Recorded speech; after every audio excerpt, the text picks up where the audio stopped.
मेरे साथ कांग्रेस कमेटी की मेरे साथ भी बात है शिवाजी पापा जी मेरे साथ उपस्थित। साथियों, दिल्ली की सत्ता में पिछले 7 वर्षों से काबिज दिल्ली के मुख्यमंत्री अरविंद केजरीवाल साहब कल उत्तराखंड के दौरे में जाकर के जिस तरह की घोषणाएं करके आए हैं, जिस तरह की सपने उत्तराखंड देवभूमि के लोगों को दिखा करके आए हैं, मैं कहना चाहता हूं इसी तरह के सपने, इसी तरह के वादे अरविंद केजरीवाल लगातार 7 वर्षों से दिल्ली की जनता के साथ कर रहे हैं। अब ये जो होता है कि अरविंद केजरीवाल 3 बार दिल्ली के मुख्यमंत्री की शपथ लेते हैं, लेकिन अपने चुनाव के दौरान किए गए वादे या उनकी पार्टी के द्वारा दिल्ली की जनता को मैनिफेस्टो के रूप में पहली बार 70 बिंदुओं पर किए गए वादे 2015 और 2020 में दिल्ली को दिखाए गए उन सपनों को जो कि आज तक पूरे नहीं। अरविंद केजरीवाल लगातार दिल्ली की जनता को हर चुनाव में नए सपने दिखाते हैं और हर बार अपने पुराने वादों से मुकर जाते हैं। ऐसे ही कुछ वादे अरविंद केजरीवाल ने कल अपने ट्विटर से और प्रेस वार्ता के माध्यम से उत्तराखंड की जनता के साथ, जिसमें खासतौर से उन्होंने 6 बिंदुओं की गारंटी अपने प्रेस वार्ता के दौरान और अपने बयान के द्वारा जारी की, जिसमें उन्होंने हर घर रोजगार देने की बात कही है। उत्तराखंड के हर घर में हर बेरोजगार नौजवान को रोजगार देने की बात कही। जो बेरोजगार हैं उन्होंने कहा कि अब तक हर महीने 5000 नौकरियों में उत्तराखंडियों को 80% का आरक्षण, 6 महीने में 1 लाख सरकारी नौकरियां, प्राइवेट सेक्टर में नौकरियों के लिए जॉब पोर्टल, पलायन रोकने के लिए रोजगार और पलायन मंत्रालय का गठन। साथियों, मैं केवल दावा नहीं कर रहा हूं, मैं कुछ ऐसे साक्ष्य आपके सामने प्रस्तुत करूंगा जिसमें मैं पूरी तरह से ये दावे के साथ कहना चाहता हूं कि दिल्ली का मुख्यमंत्री वहां जाकर के देवभूमि के लोगों को झूठ बोलने का काम करता है। और ये मैं केवल आरोप नहीं लगा, ये इस तरह के झूठ लगातार दिल्ली के अंदर अरविंद केजरीवाल बोलते रहे। मैं कुछ महीनों पहले 2020 यानी कि लगभग 12-14 महीने पहले दिल्ली की जनता के साथ उन्होंने वादे किए थे और इसी तरह के 10 बिंदुओं की गारंटी दिल्ली की जनता को दी। ये उनके गारंटी के बिंदु है जो मुझे लगता है शायद साफ तौर पर नहीं दिखाई दे, जिनको मैं आपको पढ़ के सुना रहा हूं। इसमें उन्होंने कहा था सबसे महत्वपूर्ण गरीबों से जुड़ा हुआ, जहां झुकी वही मकान। माफ करिएगा, मैं समझता हूं अरविंद केजरीवाल ने अपना ईमान तक बेच डाला। आज झुकी झोपड़ी में रहने वाले वो लोग जिन्होंने अपना पूरा जीवन दिल्ली में बिता दिया, उनको एक सपना दिखाए, उम्मीद दिखाई। अपने चुनावी भाषणों में बार बार कहा गया कि इसको जहां झुकी वही मकान बना के देंगे और लगातार कांग्रेस पार्टी इस पर सवाल पूछती रही, ये सवाल खड़े करते रही। अभी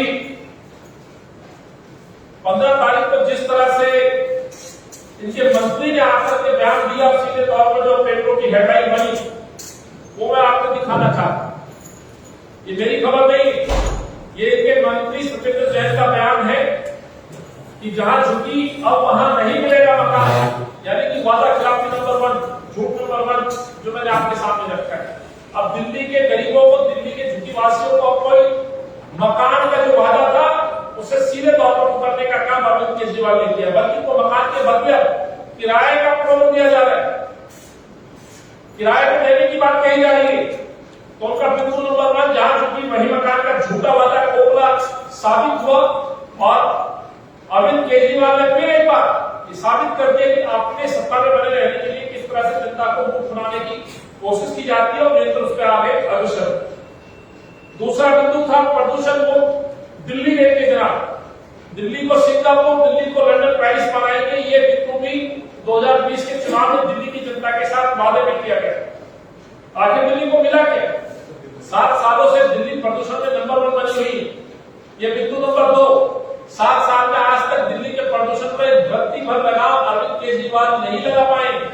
केवल अपने प्रचार प्रसार में दिल्ली के पर्यावरण को लेकर के तैयारियां दिखाते रहते हैं, लेकिन जब हर साल प्रदूषण बढ़ता है तो वहां दम घोटने वाली सांस दिल्ली की जनता को दिल्ली सरकार के द्वारा यानी कि अरविंद के द्वारा मुहैया कराई जाती है। और जब जिम्मेवारी की बात आती है तो सीधे तौर पर किसानों के ऊपर उस जिम्मेवारी को बढ़ दिया जाता है। ये वादा खिलाफी 10 बिंदुओं में से बिंदु नंबर 2 मैंने आपके सामने रखा। स्वच्छ यमुना का नारा दिया 2015 से बीच के दौरान यमुना को साफ करने का वादा किया गया था 10 बिंदुओं में, और दिल्ली के लोगों को यमुना के लिए जो सपना दिखाया गया था, यमुना के तट सुंदर होंगे, वहां पर फेरी चलेगी, वहां पर जहाज चलेंगे, पानी के जहाज दौड़ेंगे, लोग टूरिज्म के लिए जाएंगे, स्वच्छ हवा मिलेगी, स्वच्छ पानी मिलेगा, इस तरह का भी सपना अरविंद केजरीवाल ने पिछले 7 सालों में दिल्ली के सामने रखा था। सालों सपना पूरा होना तो छोड़िए, आज यमुना पानी के लिए तरसती रही। यमुना आज जितनी प्रदूषित दिल्ली में है, मुझे नहीं लगता कि शायद कोई दूसरी नदी देश में इससे प्रदूषित होगी। 7 साल से ज्यादा समय हो रहा है, कितना और समय अरविंद केजरीवाल को चाहिए था, ये मैं उनसे पूछना चाहता हूं। अब तो 7 साल बीत गए, अब तो ये भी नहीं कह सकते कि मुझे अभी साल भर हुआ, हम उस पर प्लानिंग कर रहे हैं। हाँ, मुझे याद आता है इन्होंने करोड़ों रुपए इस पर जरूर खर्च किए, उसका हिसाब कौन देगा, कहां गया वो पैसा? आप यमुना आरती करने का ढोंग करते हैं, लेकिन यमुना को गंदगी में बहने के लिए मजबूर करते हैं। ये सपना नंबर 3 था जो मैं आपको दावे के साथ कहता हूं, जिसपे अरविंद केजरीवाल खरे नहीं उतरे, झूठे साबित हुए। वैसा ही चमचमाती दिल्ली, ये वादा किया गया था दिल्ली के अंदर स्वच्छता को लेकर। आप और हम लोग इस बात के साक्षी है, गवाह है, चाहे कोविड काल में देखा हो हमने या एमसीडी के दौरान सैलरी के लिए तरसते हुए कर्मचारियों की हम बात करें, पहली मर्तबा हुआ है ऐसा। कांग्रेस और भाजपा की बेशक सरकारें केंद्र और स्टेट में अलग अलग समय में रही हो, लेकिन कभी ऐसी स्थिति से कर्मचारी नहीं गुजरा। ये पहली मर्तबा हुआ है कि दिल्ली के सफाई कर्मचारी, चाहे एमसीडी के कर्मचारी हो या सरकारी अस्पतालों में कार्यरत कर्मचारी हो, शिक्षक हो या रोड पर दिन रात दिल्ली को सफाई की जिम्मेवारी लेने वाला कर्मचारी, अपने वेतन के लिए तरसता रहा, स्ट्राइक में बैठता रहा, और जब उनको सैलरी नहीं मिली तो दिल्ली की जो दुर्दशा हमने देखी है उससे कोई छुपा नहीं। दिल्ली के अंदर की महामारी की हम बात करें तो बहुत ज्यादा भूमिका और भागीदारी ये गंदगी की भी रही है, जिसकी वजह से आए दिन आए साल हम डायरिया, डेंगू, फीवर, इन बीमारियों से ग्रसित होते हैं, और इसका नुकसान दिल्ली की जनता को उठाना पड़ता है। यानी कि सफाई के मामले में भी जो दावे सिंगापुर, पेरिस, लंदन के हुआ करते थे, आज दिल्ली को सबसे गंदे शहर और सबसे प्रदूषित शहर की कहीं उपाधि मिली है तो अरविंद केजरीवाल के समय में मिली। ये मैंने आपको बताया कि बिंदु नंबर 4 जिसपे अरविंद केजरीवाल पूरी तरह से फेल साबित। महिला सुरक्षा, एनसीआरबी के आदेश के अनुसार सबसे असुरक्षित यदि कोई आज शहर है तो वो दिल्ली शहर है। ये मैं नहीं बोल रहा हूं, एनसीआरबी जो डेटा प्रस्तुत करती है शहर की क्राइम के आंकड़ों को प्रस्तुत करती है, वो ये सस्ता बोल रही है। ऐसे ही वादा किया गया रोड ट्रांसपोर्ट, सरकारी ट्रांसपोर्ट जिसमें डीटीसी महत्वपूर्ण विभाग है, उसका जीर्णोद्धार करेंगे। सड़कों पर चमकती सड़कों पर बसें चलाएंगे, न सड़क रही न बसें चल पाई। 11,000 बसों का वादा किया, आज तक एक बस नहीं आई। अफसोस ये होता है इस कोविड काल में स्कूल बंद है, उसके बावजूद सरकारी आदेश आता है कि तमाम स्कूलों से हम डीटीसी की बसें विड्रॉ कर रहे हैं। कहीं सरकारी काम के लिए डीटीसी की बस नहीं ली जाएगी, किसी भी प्राइवेट स्कूल को, सरकारी स्कूल को सरकारी बस नहीं दी जाएगी, हमारे पास बसेस नहीं है। यदि बसेस नहीं है तो इसके लिए दोषी कौन, जिम्मेवार कौन? मैं दिल्ली के झूठे मुख्यमंत्री से पूछना चाहता हूं, 7 वर्ष हो चुके हैं, 7 वर्ष में आखिर आप एक वर्ष सड़क पर लागू नहीं पाए। हाँ, कुछ निकल के आया, कभी किसी के अंदर भ्रष्टाचार निकल करके आया, जिसकी लड़ाई कांग्रेस पार्टी आज भी लड़ रही है। 7वां बिंदु साथियों, अत्याधुनिक अस्पतालों की जो दुर्दशा हुई है कोविड काल में, पूरी दिल्ली और पूरे देश ने देखा है। सबसे ज्यादा प्रभावित केस यदि पूरे वर्ल्ड में राजधानी की हम बात करें तो दिल्ली वो राजधानी बनी जहां सबसे ज्यादा मरीज कोविड के रहे। कोविड फेलियर में मैं राजधानियों की बात कर रहा हूं, देश की दिल्ली राजधानी और वर्ल्ड में जितनी राजधानियां हैं सबसे ज्यादा किसी ने भुगता तो दिल्ली की राजधानी, देश की राजधानी क्षमा चाहता हूं, दिल्ली ने भुगता। सांसों की भी लोग तड़पते रहे, ऑक्सीजन नहीं मिल पाई, बेड नहीं मिल पाई, मेडिसिन की कालाबाजारी, इंजेक्शन नहीं उपलब्ध हो पाए। इसके लिए जिम्मेवार कौन, दोषी कौन? चिकित्सा सुविधाओं के दावे करने वाली सरकार ये कहती कि हमें अत्याधुनिक अस्पताल बनाने को माफ कीजिएगा। एक अस्पताल कांग्रेस के समय को छोड़ दे अरविंद केजरीवाल ने बनाया। आज भी इंदिरा गांधी के नाम से बनाया हुआ अस्पताल, कांग्रेस के समय का 2600 बेड का अस्पताल द्वारा में तैयार है, आज तक अरविंद केजरीवाल उसको शुरू नहीं कर पाए। तो आखिर दोषी कौन? ये झूठ का एक और बिंदु मैंने आपके सामने रखा है। 24 घंटे शुद्ध पानी की बात कही थी अरविंद केजरीवाल ने, फ्री बिजली और पानी के नाम पर वोट ले लोगों को गुमराह किया, लोग उम्मीदें जगाई। सच्चाई आप सब जानते हैं, फ्री पानी नहीं, हर घर में फ्री बीमारी पहुंचाने का काम अरविंद केजरीवाल दिल्ली में कर रहे हैं। तमाम आरटीआई के जो आंकड़े प्रस्तुत हुए हैं, जितने बोरवेल लगाए गए दिल्ली के अंदर, अधिकतर बोरवेल का पानी पीने योग्य नहीं, और उन्हीं बोरवेल के ऊपर आज अरविंद केजरीवाल दावा करते हैं कि हम 24 घंटे पानी की सप्लाई दे रहे हैं। तमाम अस्पतालों के आंकड़े हमने पहले भी आपके सामने रखे। दिल्ली के अंदर लीवर, किडनी से, पीलिया से गंभीर बीमारी जो पानी से होने वाली बीमारियां हैं, दिल्ली के अंदर आप जहां देखेंगे बहुत ऊपर तक स्तर बढ़ गया है। किसकी वजह से? दिल्ली के मुख्यमंत्री के उस फोके झूठे वादे में फ्री पानी के नाम पर गंदा पानी घर में पहुंचाना और गंदे पानी की वजह से घर घर में बीमारी पहुंचाने के लिए यदि कोई दोषी है तो दिल्ली का झूठा मुख्यमंत्री अरविंद केजरीवाल दोषी। विश्व स्तरीय शिक्षा के लिए बात कही थी 6 वर्षों में, 7 वर्षों में। आप प्रचार प्रसार से कुछ भी कहते रहे, लेकिन एक सच है दिल्ली का जो हमें स्वीकार करना पड़ेगा। आज भी दिल्ली के वो आंकड़े हैं 2013 में कांग्रेस की सरकार की, जितने बच्चे शिलाजी के समय में दिल्ली सरकार के अंदर एनरोल थे, आज कोविड होने के बावजूद जब माता पिता अपने रोजगार से परेशान हैं, उनके पास प्राइवेट स्कूलों को फीस देने के लिए पैसे नहीं, मजबूरीवश प्राइवेट स्कूलों से निकाल के पेरेंट्स सरकारी स्कूलों में भेज रहे हैं। 1 लाख का जरूर डेटा बढ़ा है, लेकिन एक सच स्वीकार करना पड़ेगा, कोविड की वजह से माता पिता कोई अपने बच्चों को प्राइवेट स्कूल पढ़ाने में सक्षम नहीं, और उसका प्रभाव सीधे तौर पर सरकारी स्कूलों में दिखता है। बावजूद उसके आज भी शिलाजी के समय में पढ़ने वाले छात्रों की जितनी संख्या थी उसमें और आज में भी 20,000 का अंतर है। मैं अरविंद केजरीवाल और सिसोदिया से पूछना चाहता हूं, 7 सालों में वाकई आपने विश्व स्तरीय शिक्षा का स्तर बढ़ाया है दिल्ली के सरकारी स्कूलों पर, तो आखिर ये संख्या अभी तक शिलाजी के समय में पढ़ने वाले छात्रों से आगे क्यों नहीं बढ़ पाई? जबकि दिल्ली की जनसंख्या बढ़ रही है, छात्र बढ़ रहे हैं, लेकिन सरकारी स्कूलों में पढ़ने वाले बच्चों की संख्या आज भी कांग्रेस के समय से कम है। ये पोल खोलती कि अरविंद केजरीवाल ने किस तरह से दिल्ली की जनता को गुमराह किया। साथियों, ये 9वां बिंदु है जिसमें मैंने साबित किया कि अरविंद केजरीवाल पूरी तरह से झूठ बोल के दिल्ली की जनता को गुमराह करता। अगला जो बिंदु है सबसे महत्वपूर्ण, और ये बिंदु ये साबित कर देगा कि देवभूमि के उत्तराखंड के लोगों को झूठ बोलने का काम अरविंद केजरीवाल ने किया है, और वहां की जनता जवाब देगी। वो बिंदु है 8 लाख युवाओं को रोजगार देने की बात कही थी साहब, 8 लाख। मैं आपके सामने आपको भी प्रस्तुत करूंगा, ये वो आरटीआई है जो हमारे कार्यालय में लगाई। ये आरटीआई हमने लगाई है 13/8/2021 को, 13/8/2021, पिछले महीने।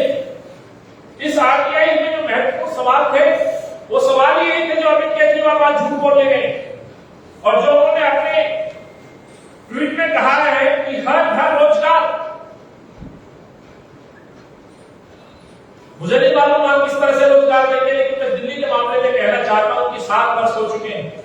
दिल्ली के कितने लोगों को रोजगार मिला है उससे बेहतर आप जानते हैं। फिर भी मैं कुछ आंकड़ों के साथ आपको ये विश्वास दिलाने की कोशिश करूंगा कि अरविंद केजरीवाल झूठ बोल रहे हैं।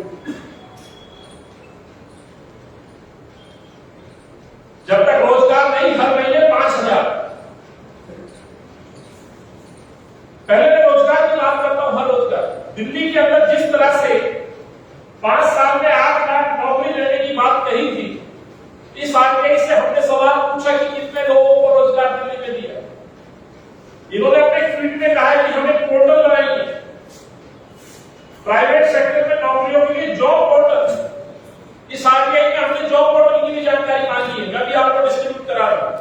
हमें जो जवाब मिला है साथियों, ये ऑफिशियल आरटीआई ऑनलाइन इन्होंने हमें भेजा है जवाब, जो मैं आपसे शेयर कर रहा हूं। बहुत महत्वपूर्ण है।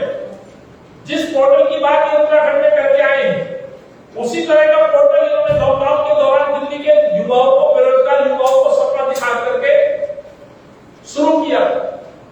आपको ये जानकर आश्चर्य होगा, रोजगार की उम्मीद में दिल्ली के अंदर लगभग 13,27,061 लोगों ने इस जॉब पोर्टल पर अप्लाई किया।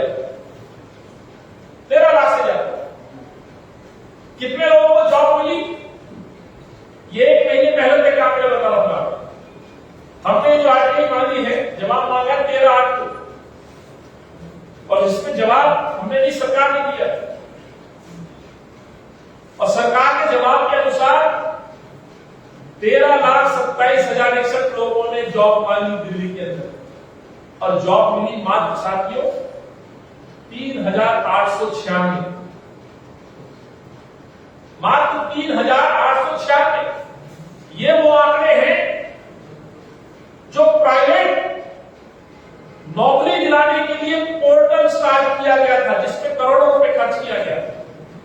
लोगों ने उस वादे पे, उस सपने पे भरोसा करते हुए एनरोल किया, नौकरी मांगी, लेकिन मात्र प्राइवेट कंपनियों से मात्र 3,896 युवाओं को रोजगार दिल्ली में प्राइवेट मिल पाया। प्राइवेट में बार-बार बोल रहा हूं, सरकारी नौकरी नहीं।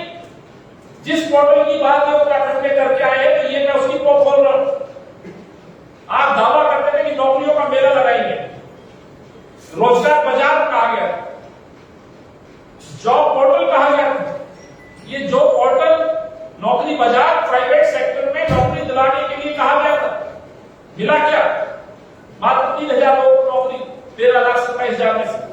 अब मैं आता हूं सरकारी नौकरी की बात करता हूं, जो 5 साल में 8 लाख नौकरी देने का वादा दिल्ली के युवाओं को सपना दिखाने की बात कही गई थी। 8 लाख नौकरियां 5 साल में। साथियों, ये दिल्ली के युवाओं को कितना रोजगार दे पाएंगे, वो तो मैं सामने अभी आपके रखूंगा। लेकिन जो रोजगार देने वाला डिपार्टमेंट, जिसकी बात ये उत्तराखंड में करते आए कि पलायन रोकने के लिए रोजगार एवं पलायन मंत्रालय का गठन करेंगे। मैं फिर रिपीट कर रहा हूं, इन्होंने आखिरी जो 6 बिंदुओं में कहा है कि उत्तराखंड में हम पलायन रोकने के लिए रोजगार एवं पलायन मंत्रालय का गठन करेंगे। ये ऑलरेडी दिल्ली में डिपार्टमेंट है, और इस डिपार्टमेंट को रोजगार कार्यालय कहा जाता है। आज तक अपने दिल्ली रोजगार कार्यालय की रिक्तियों को अरविंद केजरीवाल नहीं भर पाए। यानी कि दिल्ली के अंदर जो रोजगार क्रिएट करते हैं, जो डिपार्टमेंट फंक्शनल होना चाहिए, रोजगार कार्यालय जो जॉब में बने हुए थे, हर डिस्ट्रिक्ट में एक रोजगार कार्यालय है जहां अपने आप को हमें पंजीकृत कराना पड़ता है। आज इस सच के साथ मैं जनता के सामने रखना चाहता हूं कि खुद के इस विभाग में आज तक पिछले 6 सालों में दिल्ली के अपने विभाग की नौकरियां, यानी जो रिक्त स्थान है, उनको आज तक अरविंद केजरीवाल नहीं भर पाए। 84% पद अभी भी खाली है रोजगार कार्यालय में। रोजगार कार्यालय जो कि अलग अलग दिल्ली के विभागों में नौकरी क्रिएट करते हैं, उस विभाग की अपनी यह स्थिति है कि वहां कर्मचारियों और अधिकारियों के 84% पद खाली है। ये हमने पहले भी बोला, हम बार बार बोल रहे हैं, लेकिन दिल्ली का मुख्यमंत्री इतना झूठ बने पे इतना झूठ बोलने का काम कर रहे हैं, आए दिन झूठ बोलते हैं। विपक्ष उनको आया दिखाता है, कांग्रेस पार्टी हर उस विषय को जो जनता से जुड़ा हुआ विषय है सरकार के सामने रखती है, लेकिन प्रचार प्रसार के माध्यम से तमाम बातों को दबाने और छुपाने की कोशिश अरविंद केजरीवाल वो झूठे मुख्यमंत्री के द्वारा की जा रही है, जिसने जाकर के उत्तराखंड में अभी युवाओं को, उत्तराखंड के लोगों को सपना दिखाने की कोशिश की। मैं फिर उस विषय पे आता हूं कि दिल्ली के अंदर रोजगार विभाग की मैंने बात की, अब मिलने वाले मैं रोजगार की बात करता हूं। 5 लाख नौकरियां, सॉरी 5 साल में 8 लाख नौकरियां, ये मैंने नहीं कहा, ये अरविंद केजरीवाल ने अपने मुख, अपनी जुबान से, अपने ट्विटर से, अपनी प्रेस वार्ता में, अपने मैनिफेस्टो में कहा है। और दिल्ली का आज हर ग्रेजुएट युवा या वो युवा जो बेरोजगार है वो उम्मीद लगा के बैठा है कि कब मुझे अरविंद केजरीवाल नौकरी देंगे। साहब उत्तराखंड की बात करते हैं तो मैं उत्तराखंड में पूछना चाहता हूं, उत्तराखंड के वो निवासी जो दिल्ली में रहते हैं पिछले 30-40 सालों से, उत्तराखंड के उन निवासियों को अरविंद केजरीवाल जवाब दें कि कितने उत्तराखंड के युवाओं को नौकरी दिल्ली सरकार ने अरविंद केजरीवाल ने की। दिल्ली के अंदर मात्र, मैं बहुत दावे के साथ, ईमानदारी के साथ आपसे बात शेयर कर रहा हूं और मैं चुनौती देता हूं अरविंद केजरीवाल को, किसी भी मंच पर, किसी भी चैनल पे, मुझसे नहीं तो किसी पत्रकार के सवालों के वो जवाब दे। आपने 8 लाख नौकरी देने का वादा किया था, आज तक मात्र दिल्ली में 440 नौकरियां मिली हैं। ये मैं नहीं बोल रहा हूं, ये आरटीआई का जवाब है और ये है वो बिंदु जो मैं आपको अभी शेयर कर रहा हूं, आरटीआई की कॉपी आप सकते हैं। 440 नौकरियां मात्र दिल्ली में मिली। इस 440 में अरविंद केजरीवाल बताए कि कितने उत्तराखंड के युवाओं को नौकरी आपने दी। इसका जवाब अरविंद केजरीवाल नहीं दे, क्योंकि अरविंद केजरीवाल सिर्फ बोलते हैं, ना विपक्ष का सवाल का जवाब देते हैं, ना पत्रकार के साथियों का जवाब देते हैं। ऐसा तानाशाही, ऐसा रूढ़ मुख्यमंत्री दिल्ली की जनता ने देखा है। अफसोस होता है मुझे। अरविंद केजरीवाल ने कहा जब तक रोजगार नहीं है तो हम हर महीने 5,000 देंगे। ये बात जो मैंने आपके सामने रखी है, 13,27,000 परिवारों को अरविंद केजरीवाल क्या हर महीने 5,000 रुपए देंगे? यदि दिल्ली के युवाओं को नौकरी नहीं दी तो जो एनरोल लोग हैं 13 लाख से ज्यादा दिल्ली में, कांग्रेस पार्टी ये मांग करती है 5,000 की नहीं। हमने न्याय योजना छत्तीसगढ़ में लागू की, पूरे लॉकडाउन के दौरान ये हमारी मांग रही कि जिनके रोजगार चले गए, नौकरी चली गई, उन परिवारों को आप सहायता स्वरूप 7,000 रुपए दीजिए। पर दिल्ली के बेरोजगार युवाओं के लिए बात नहीं करते हैं। मजदूर, परेशान, गरीब परिवारों को 7,000 रुपए न्याय योजना के तहत देने की बात नहीं करते हैं। लेकिन जब उत्तराखंड में चुनाव आता है तो अरविंद केजरीवाल वहां की जनता को गुमराह करने का काम करते हैं। इसीलिए मैं मांग करता हूं, यदि वाकई आप सच्चे हैं, वाकई आप उत्तराखंड के लोगों को विश्वास दिलाना चाहते हैं, तो सबसे पहले आपके दिल्ली के पोर्टल पर रजिस्टर्ड बेरोजगार लोगों को, जिनकी संख्या 13,27,061 है, उन युवाओं को आज से ही आप 7,000 रुपए देने की शुरुआत करें तो देवभूमि के लोग आपको समर्थन देंगे। क्या अरविंद केजरीवाल ये देंगे? क्या इस वादे पे खरा उतरेंगे? यदि नहीं करते तो उसको कोई अधिकार नहीं है कि वो देवभूमि में जाकर के, उत्तराखंड में जाकर के वहां की जनता को गुमराह करने की काम करें।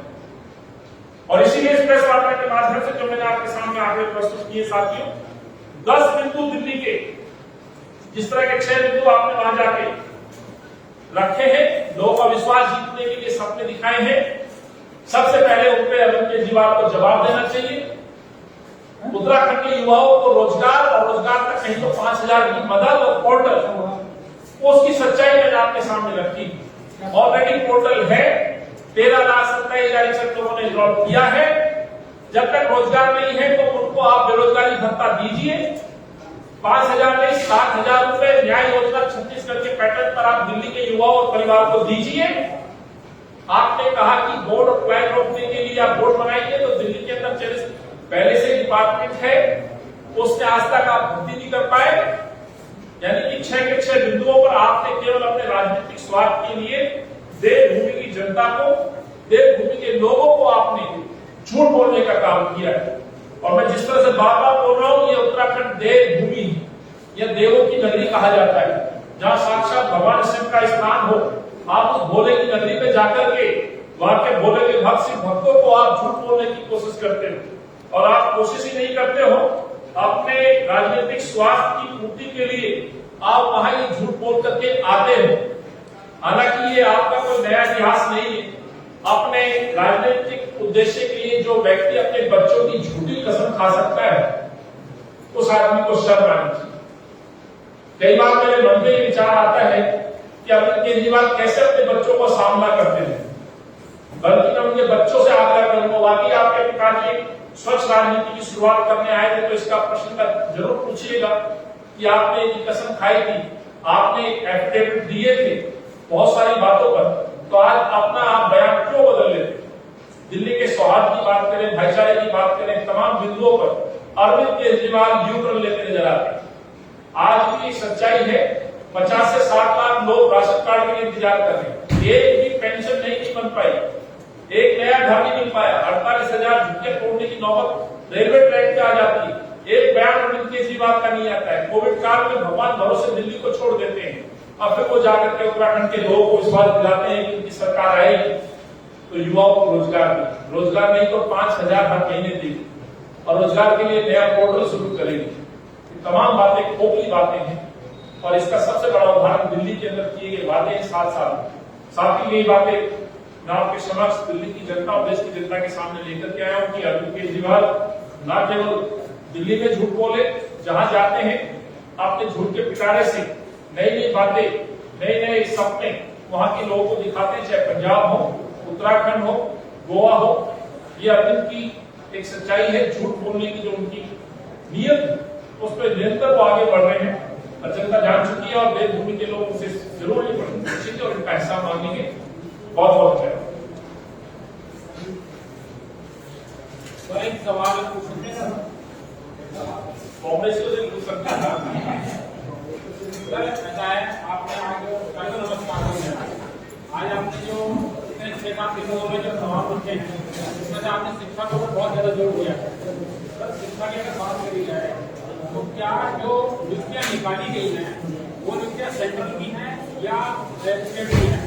क्योंकि अक्सर राजनेताओं ने ये कह करके फिर छोड़ा है कि ये हमारे बस में नहीं है, सेंटर का है या राज्य का मुद्दा है। तो आप क्या बात कर सकते हैं? यही किसी बात की कहीं केजरीवाल जी कहीं सेंटर का मुद्दा कह करके क्या जाएगा? जैसे मैंने कहा कि अरविंद केजरीवाल अपने चुनावी उद्देश्य में किसी भी हद तक जा सकते हैं, कोई भी झूठ बोल सकते हैं, कोई वादा कर सकते हैं। उसमें से एक ऐसा बड़ा उदाहरण हम पेश करते हैं कि शिक्षा में बदलाव कर। सच्चाई ये कि 5 लाख बच्चों को आपने घर बैठा दिया।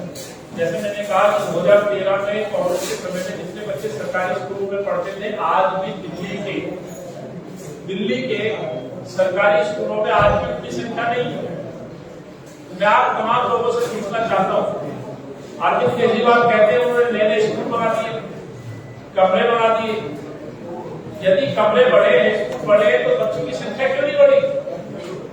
ये तो मैं नहीं बोल रहा हूँ, तो शिक्षा निदेशालय के आंकड़े आज भी 15 से 20 हजार बच्चों की संख्या शीला जी के समय में पढ़ने वाले उन बच्चों से कम है, जो अपने आप में दिखाता है कि दिल्ली के अंदर नया स्कूल खुला। यदि खुला होता तो बच्चों की संख्या बढ़ती, संख्या बढ़ती तो स्वाभाविक है 7 साल में पॉपुलेशन तो दिल्ली की घटी नहीं। तो झूठ नंबर 1 की शिक्षा में बहुत बड़ा बदलाव कर दिया। केवल पेपरों में बदलाव दिखता है, भाषणों में बदलाव दिखता है, प्रचार प्रसार में बदलाव दिखता है। जहां तक नौकरियों की बात है तो यही मुख्यमंत्री है जो बार बार शीला जी को असहाय मुख्यमंत्री कहा करते थे। आज तुम कैसे बहाना बोल सकते हैं? कैसे अपनी जवाबदेही को सेंटर की तरफ डाइवर्ट कर सकते हैं? ये बड़ा प्रश्न। यानी कि उस समय झूठ बोल रहे थे, आज झूठ बोल रहे, इसका जवाब अरविंद को देना।